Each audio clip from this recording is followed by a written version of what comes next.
দুই দম্পতি একসঙ্গে হোটেলে এসে একটি নাটকীয় অদলবদলে জড়িয়ে পড়েন। এতে একটি বিশৃঙ্খল পরিস্থিতি তৈরি হয়। অবাক করার বিষয় হলো এই দুই পুরুষ একে অন্যের স্ত্রীর সঙ্গে পরকীয়া করছিলেন। এরপর পরকীয়া প্রেমিকাকে নিয়ে তারা হোটেলে আসেন। তখন ঘটে আসল ঘটনা। তারা ভুলে পাশাপাশি রুম নিয়ে ফেলেন। প্রথম জুটি আগে এসে তাদের স্যান্ডেল দরজার বাইরে রাখে। যখন দ্বিতীয় জুটি আসে তখন এই জুটির পুরুষ পাশের রুমের বাইরে পরিচিত স্যান্ডেল দেখে সন্দেহ করেন। তখন তিনি দরজায় নক করেন এবং অন্য একজন পুরুষ দরজা খুলে দিলে তার সন্দেহ আরও বেড়ে যায়। এরপর ঘটনাটি একটি অপ্রত্যাশিত মোড় নেয় যখন পরে আসা পুরুষ বুঝতে পারেন যে অন্য পুরুষের সঙ্গে থাকা তরুণী তার স্ত্রী।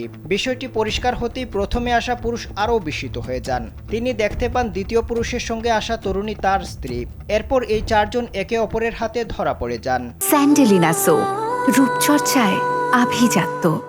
এই ঘটনা সত্যি নাকি কোনো নাটক সিনেমার অভিনয় ছিল তা নিশ্চিত হওয়া যায়নি।